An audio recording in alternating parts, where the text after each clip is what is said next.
Okay, so have you ever struggled to open up and talk about your feelings with a romantic partner?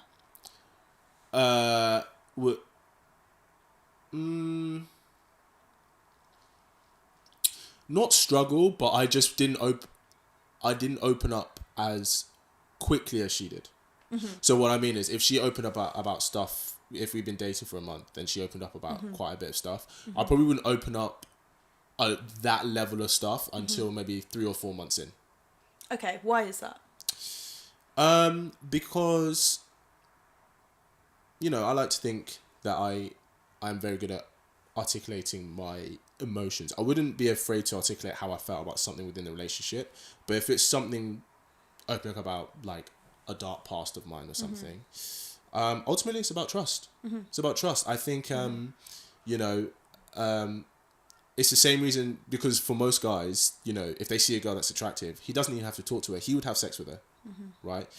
But for girls, even if they see a guy who they find very attractive, she's like, well, I don't really know him, so I don't know if I can trust to have that physical intimacy with him.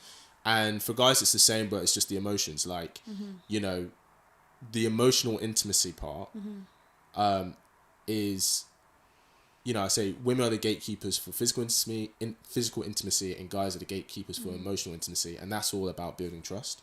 So I would say that's, I would argue, for most men, if they are open to opening up about certain things, it's to know if he can trust her, especially because there's this pressure on men to be strong, confident, and masculine, and showing elements of emotional vulnerability.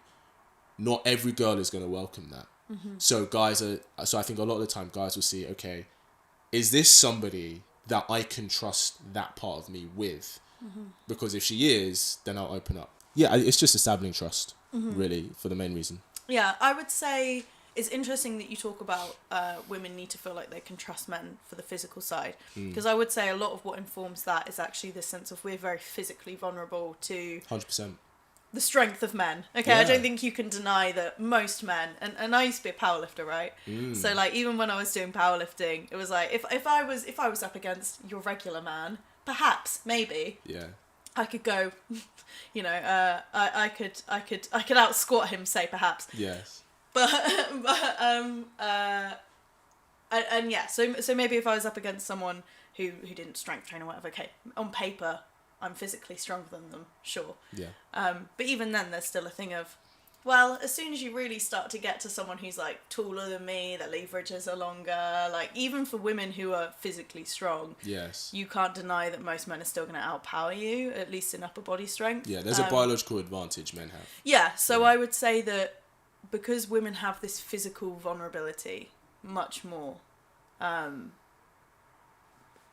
would say that's probably a big reason why women also have this thing of and I don't just mean sexually, I mean because they can sexually hurt you, Yes. but also then the kind of slut shaming thing comes into it as well, of like, Yeah. oh, okay, I need to trust that this is the appropriate moment. This is the appropriate moment to have sex. It's been X amount of dates. Okay, it's fine now. I'm allowed to do this. Yeah. And I'm not going to be judged for it because we're dating. It's not. I would say that also comes into it. This kind of gatekeeping thing that you're talking about. Yeah. I would say that with regards to like women being more open in general, I would say not all women are. I would say it depends on on the person. Again, like I'm a very open person with everyone, probably to a fault. My dad is like, but I say what I think. Yeah. Call a spade a spade. So, and that rubs some people the wrong way. Oh, I get that. Whatever, Me too. Overly sensitive, I don't know. Yes. Literally, I'm like, sorry, you asked for my opinion. Did you want what you wanted to hear? Exactly. Oh, right, okay. So not my opinion. Cool. Just so I know for future reference. Yeah, so true. But I would say that there is a thing I would say that traditionally it's been expected and respected more for women to be open, vulnerably. Sorry, not vulnerably. Emotionally. Emotionally. Yeah. And to be more vulnerable. Sorry. Yes. it's what we see in popular media. It's what we see when we watch, see even on our screens. You know, the woman, she's got her sob story ready on hand, and the guy's like, "Yeah, sounds tough." Yeah. And then he's like, "Anyway, back to me." So I would say that because it's expected more, I would say that there's a pressure on women to actually kind of bear all and sundry a little bit more, but also at the same time, don't have too much baggage because that's scary. Yeah. But when something I've noticed as I'm getting older is I'm actually going, oh, actually, I don't owe everyone me.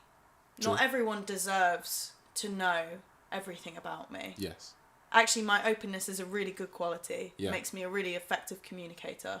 Yes. It makes me charismatic, engage with people. That's great. But also, not everyone should be trusted with this thing. And even if it's something, even if it's like, I've got no shame attached to it, it's just a case of, I don't know you. Yeah. So I feel like, and I've noticed kind of in culture, in our society at least, a little bit of a shift of more women are kind of taking back that and going, actually, I can do that too. I don't actually owe everyone all of me all the time. Yeah.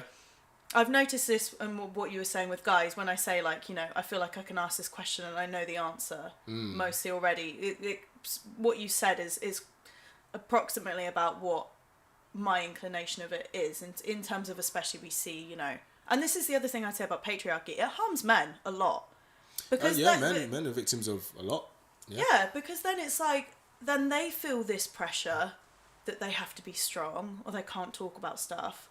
When all I want from someone, and it's so frustrating if you're in a relationship with someone who can't open up. Yes. Because there comes to a point where you just go, I can't do this anymore. Yeah. Because like you can't be real with me.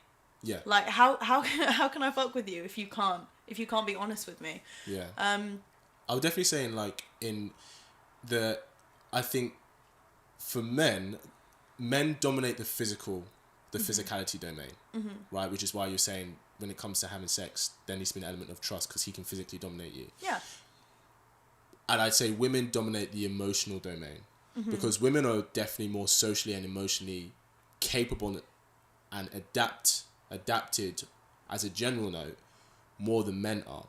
And I think that's can you break that down? What do you mean by like they're more emotionally? So what I mean is, like, for example, you can probably read me emotionally without me saying anything, right?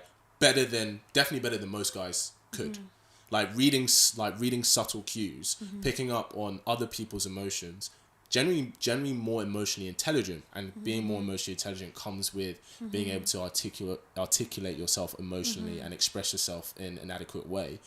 And I would say, as a general note, that most women are better at doing that than guys are because of being more emotionally and socially adept. So I think it's one of those things where I can completely agree. If you're with a guy and he can't open up to you, how are you supposed to build more of a connection with him? Yeah.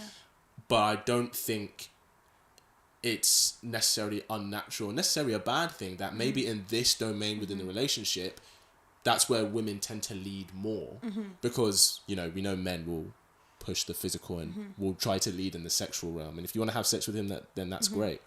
And in regards to like the pressures on men, I think, you know, I've said this before in my videos that there is a burden of performance on men